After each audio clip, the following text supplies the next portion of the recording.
Hey, what's up everyone? My name is Katie and welcome back to my channel. Today's video is something I'm very excited for because it's my birthday. And to celebrate my birthday, I wanted to do a super special video. So today I'm turning 24 years old. I'm feeling kind of old, but in order to celebrate my 24th year, I'm going to be talking about 24 books that have shaped me as a reader. And this is going to go from like the childhood time all the way through to current day. So let's get to it. I feel like I can't not start with Harry Potter. I mean, this was just so fundamental to my childhood. This is the book that really got me into reading. Like, I remember I was always kind of reading things, so my mom took me to the bookstore and she's like, you should read this Harry Potter book, and I picked up this mass market paperback, which is some random edition, and you can see just the wear and tear on this thing. It's so beat up because of how much I read it as a kid, and Harry Potter just meant so much to me. It was like my everything growing up, and I remember that's how me and my best friend became best friends. We literally were obsessed with Harry Potter. She sent me a letter to Hogwarts and mailed it to my house, and it's still one of my most treasured possessions. It just meant so much to me as a kid, and I think it really imparted a lot of important lessons growing up, and I just loved having this magical world of wizards and Hogwarts. It just means so much to me, and I really think that it instilled a love of reading in me from such a young age. And I don't know if I would be the reader that I am today without Harry Potter.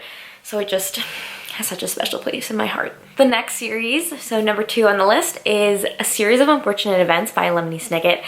This series to me growing up was another one of my favorites, and I think it really helped me expand my vocabulary when I was younger and kind of understand a lot of literary elements. There's a lot of word play and a lot of kind of this omnipotent narrator taking a step back and breaking the fourth wall and talking to the reader, and a lot of different literary devices used, and I just think it's a really clever book series, as well as trying to unravel the mysteries of what's happening. We are following these 3 Baudelaire children. Their parents just perished in a fire, and they are basically from book to book being carted around to different relatives while Count Olaf is chasing them around, wanting to take their fortune for himself. And it's just such a whimsical and fun book series, and I just read those books over and over as a kid because I really love them. The next book is The Two Princesses of Beaumere by Gail Carson Levine. You might know her from her more famous book Ella Enchanted, which was turned into a movie and everything, and I love that book as well.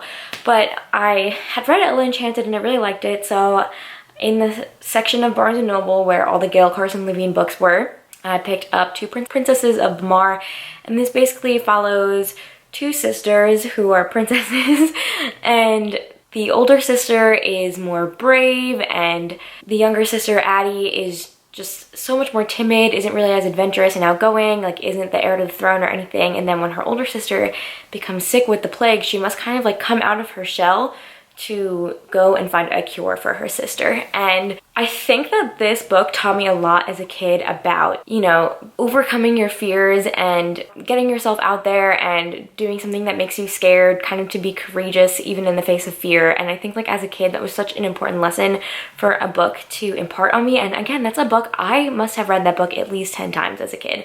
And I definitely want to reread it soon, I think, because I just have such fond memories associated with it. It was one of my favorite books as a kid, and I just loved the story so much. Spot number 4 goes to The Giver by Lois Lowry. This is the first book that I read in school that I really connected with. So I read this in the 6th grade, I remember, and it basically follows this utopian world where at the age of 12 or 13 or something, you're assigned to this job that you're going to do for the rest of your life, and everyone's just kind of kept in this darkness, and they don't really know that their world is flawed or anything like that, except Jonas gets assigned to be a giver, so he basically receives the memories of the past. And it's such a cool look at utopianism and what it means to be human, and feeling and emotion. And as a kid, it was such a gripping story that I went out to the bookstore and I bought the book that we had read in school. And normally I didn't like books that we read in school, I loved reading, but those books aren't always the most entertaining. But it was just such like an impactful story. In spot number 5, I am actually going to put Frankenstein by Mary Shelley. So I wouldn't say that this is like my favorite classic ever, or that like in the 9th grade. And obviously Frankenstein is like the story of Frankenstein, where this doctor creates this monster based off like a mishmash of parts. And I mean, I feel like everyone knows what Frankenstein is about, but like for me, this was when I entered high school. I had my like one of my favorite teachers ever, my English teacher, and like this is one of the first books that we read, and I felt like I found my voice in writing about literature and analyzing literature. And this is like really when the book that I learned to write in-depth analytical essays with. Like I feel like I kind of came into my own like literature analytical skills in that time period reading this book, which is why it made this list and why it's important to me. Next up is Twilight by Stephenie Meyer. In middle school, I went through such an obsession phase with Twilight. I loved Twilight so much. My copy was completely so beat up. I lent it out to all of my friends to read, and we were just so obsessed with the movie. We went to see the movie together. We just for like a good year or two of my life, I think I made my mom read Twilight. My mom does not read any books. She read the whole series because I was like so in love with it. And then the day that Breaking Dawn came out, it was August 2nd something. I just have that date like stamped in my mind. I had my dad drive me to Barnes & Noble in the morning, and I remember I came home and I sat in the same chair for the entire day and I read Breaking Dawn in one day. Like I did not put that book down. I think I saw it maybe for dinner, but like this is the first book series where I truly had like book fever, and I was entirely obsessed with it. And it just kind of like introduced me to the whole fandom lifestyle where you just like love something so much and you just like are obsessed with it. Through Stephenie Meyer's blog, she actually posted about this like cool new YA book that she would really recommend that people read, and that was The Hunger Games by Suzanne Collins. So Twilight is actually the reason that I discovered The Hunger Games. And I read it when it first came out, I believe, because I do have the copy in hardback, and I did prefer to buy paperbacks back then, so it must have been like right when it had come out. And this book was just like unlike anything I'd ever read. I mean, The Hunger Games is really what started this whole dystopian trend in literature. And I mean, just like the combination of like this fight to the death and reality TV really is just such like a strong societal commentary. And there's so many interesting themes to read about as a kid, I think can really be impactful. And I remember reading it and being like, oh my God, like they are actually fighting to the death in this arena. And like, it's so entertaining and gripping, but like, it's really making you think a lot. I think it's just so great to be exposed to these kind of books when you're young, because it can really make you start to think of the issues even when you don't consciously think that you are thinking about them because you're a kid. Like I think literature just opens so many doors for discussions, and YA can have such an impact on kids and helping them become more open-minded and just being more educated on the topics and having a lot more empathy, and I think that's just so important. Speaking of books that make commentary on social issues, the next book on the list at number 8 is To Kill a Mockingbird by Harper Lee. Now, this is like a great American classic. We basically follow Scout, whose father kind of like rocks this small southern town when he decides to defend a black man that was accused of raping a white woman. And it has such great commentary on racism and segregation and like so many important topics, and it was groundbreaking for the time that it came out, because it came out back in the day and like people were not speaking about these issues vocally in the way that they are now. Like people didn't have Twitter back then to talk about it, and so like this book was just so impactful, and there's a reason that it is considered a great American classic. So of course I had to put it on the list because it is a fantastic book. And the fact that it is told from a 6-year-old, Scout is like 6 years old in the book, and so like the whole thing is told from her perspective, so you get like a child's perspective on these really in-depth issues that are happening at the time and all around her, and it's just so interesting to read about. At number 9 we have Game of Thrones by George R.R. Martin. Now, I am obsessed with the Game of Thrones TV show, and the way I kind of found my way to Game of Thrones is when the TV show first came out, I bought the book. And I read the book, and then I didn't have an HBO subscription. Then, like a few years later, we finally got an HBO subscription, so I could finally watch Game of Thrones.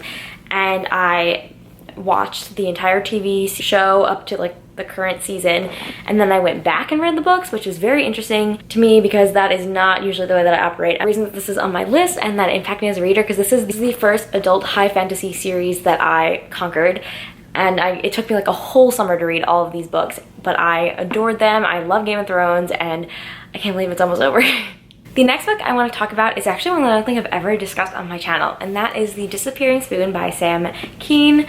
Now, this is a book that takes the science of the periodic table and combines it with like anecdotes about the scientists that discovered these elements or cool stories about these elements, and it basically combines science with really fun and cool tidbits and stories about people, and it kind of like brings the science to life because it's not just the facts, it's like kind of like all the stuff surrounding the discovery of these things.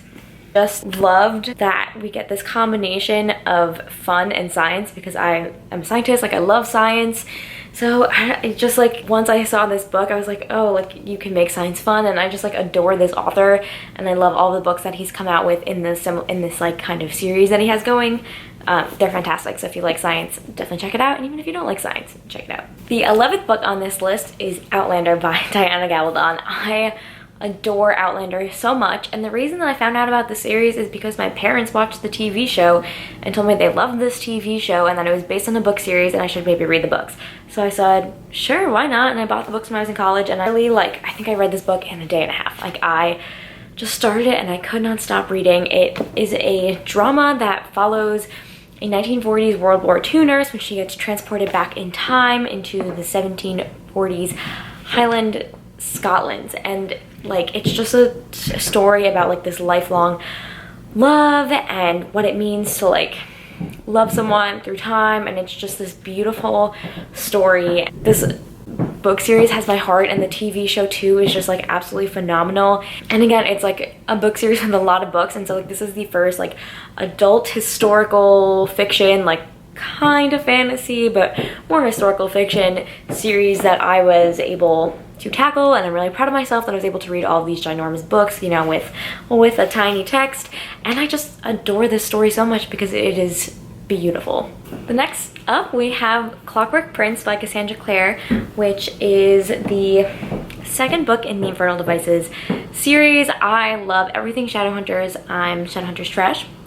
And the reason that I have this book on this list is because I actually went to a book signing in high school with my friends. This book is just like so beautiful. Like, we follow the story of Tessa Gray, who thinks she's just a normal girl, and she's from America, and she goes to England and kind of gets captured by these like demon creatures and is rescued by two Shadowhunters, and then kind of finds herself with this unknown heritage and in the middle of all this Shadowhunter drama, and it's just so beautiful and phenomenal. And Clockwork Prince is a beautiful book, and it just has really great memories associated with it for me because I got to go with my friends to meet Cassandra Clare when I was younger, and again, when I read it again this past fall, and it's just such a beautiful story. Spot number 13, we have The Immortal Life of Henrietta Lacks by Rebecca Skloot.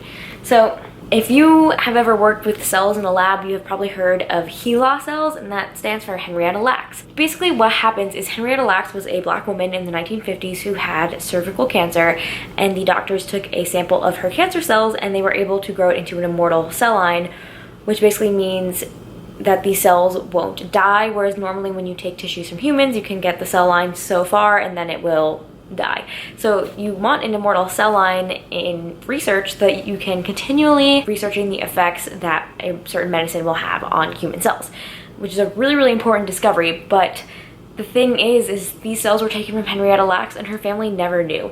And the people that patented this technology and, you know, were proponents of it, and like HeLa's are labs everywhere today, but they have Henrietta Lacks DNA in them, and her family never saw a cent of any of that money. And it's a really great take on ethics in medicine and science, and I just think it's really, really important for anyone that works in science. So when I was in college, I wasn't really reading like a lot of YA at all. I kind of stopped once I grew out of like the age range, quote unquote. And then I had moved more to the books I was talking about before, like Outlander and Game of Thrones. And, you know, I just like was looking for books to read, and I always felt like I had trouble finding things that I like really wanted to read. So one day on Amazon, I came across this book, Red Queen by Victoria Aveyard, in which there is a world where reds are just normal people, they are red-blooded, and the silvers are born with powers and they have silver blood and they're kind of the nobility ruling class, except for one day a red discovers that she has a power that the silvers have never seen before. The way that this book shaped me as a reader is like, it was just so addicting and fun to read. Is this book really, I think, helped me get back into reading YA. Like, I had not picked up a YA book for a really long time, and then I read this one and I'm like, this genre is good. There's a lot of like juicy, fun stories full of adventure to be had in this genre, and it made me want to read more YA. So I really have to credit Red Queen for being the series that got me back into reading YA. At number 15, we have A Darker Shade of Magic by V.E. Schwab. This book was my first V.E. Schwab book that I ever read, and I just completely fell in love with her writing. Today, I say that V.E. Schwab is my Slytherin queen, but before I read this book, I had no idea who she was.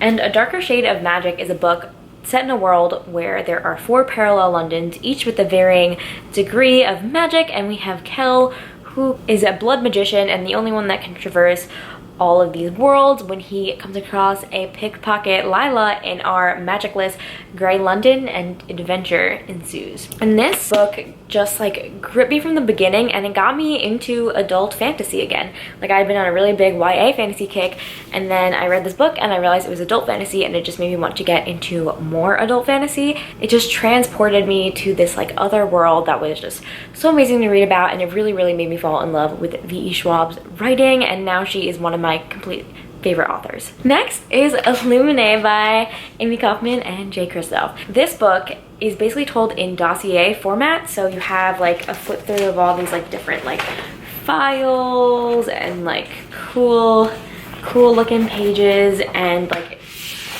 it looks so cool when you take the dust jacket off. Like, these are some of the coolest design books, I think, and like I just adore them so much. I love this series. Illuminae takes place in 2575 when, on an isolated, freezing mining community planet, this mega corporation basically attacks all of the citizens there because of this element that they are mining, and it's the story of Cady Grant and Ezra Mason as they try to escape this mega corporation hunting them down after they are running from the attack. And this series really introduced me to mixed media format for storytelling, and I just really wasn't sure if I was going to like it before I picked it up, and I loved it so much. I thought it was such an effective tool for storytelling, and it really opened my eyes to not only this kind of a different format of storytelling, but of sci-fi in general. And I just loved this book completely, loved the series so much, and that's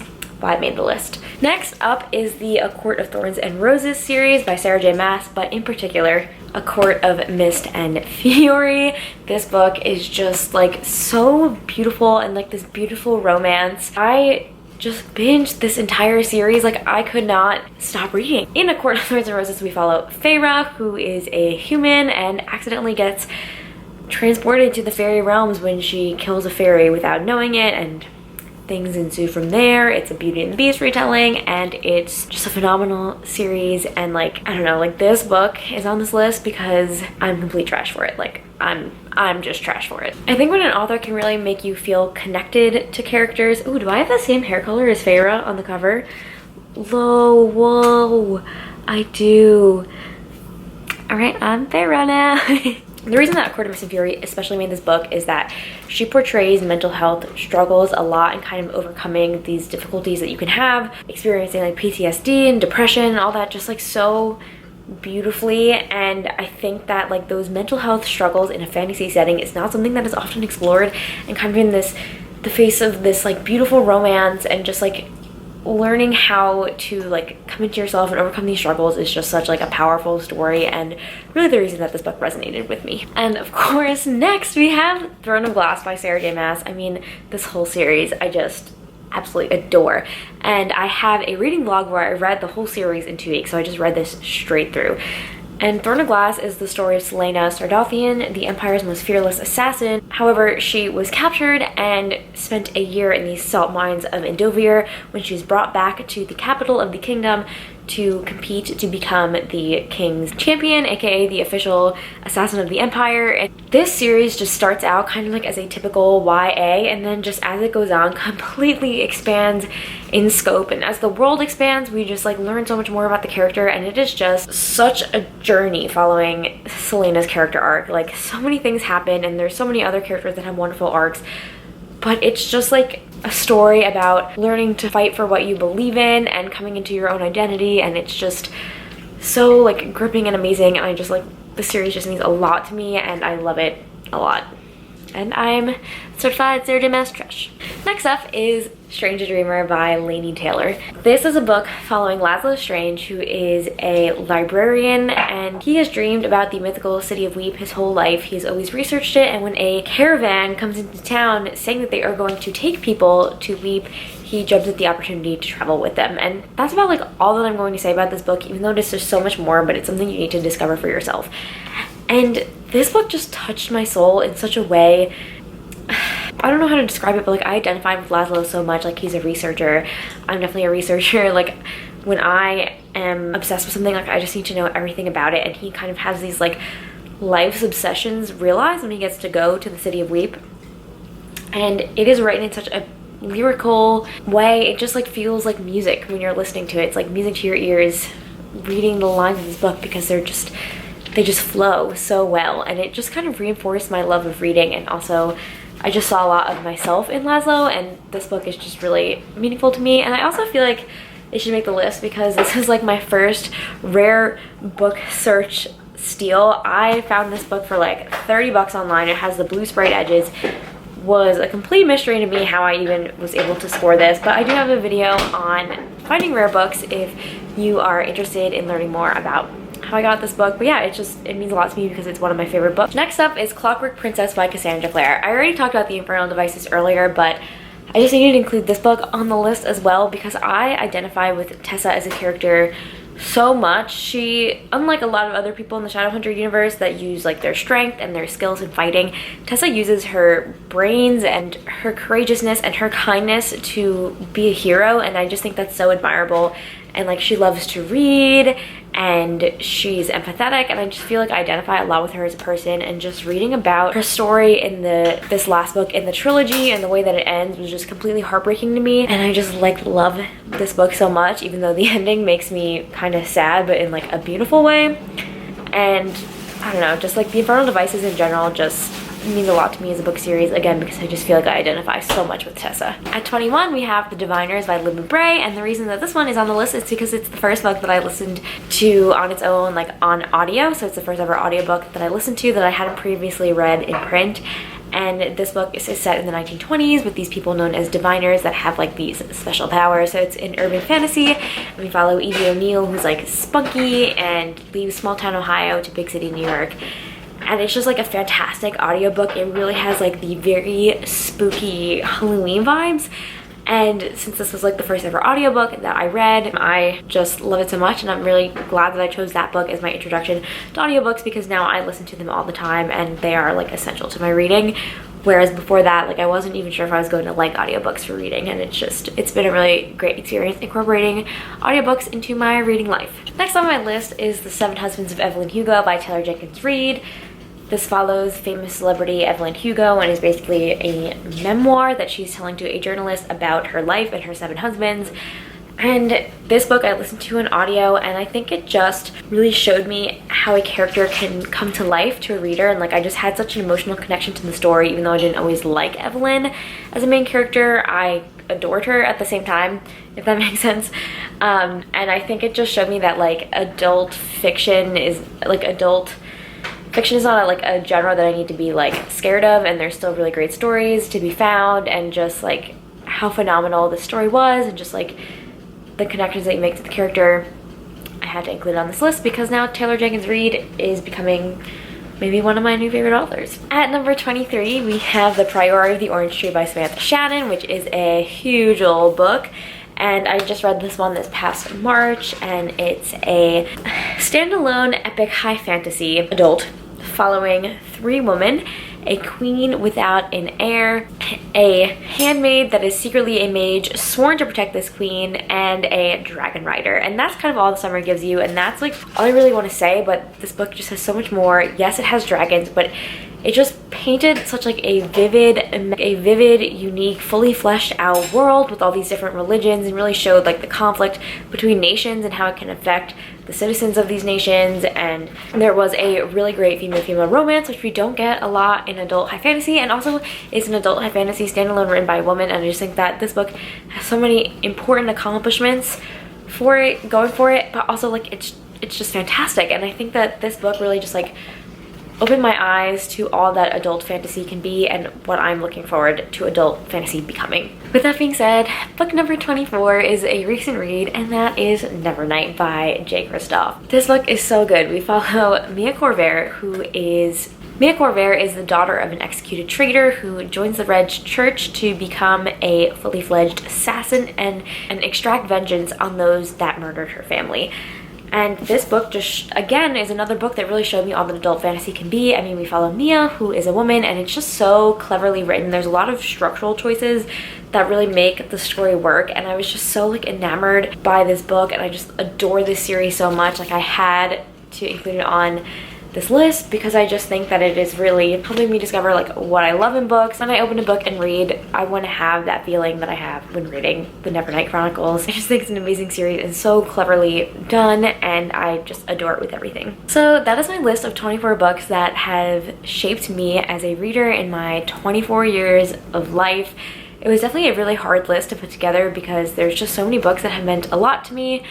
And I want to know what books have meant a lot to you in the comments down below. Please let me know and have some fun, read some books, and I'll catch you guys in the next one.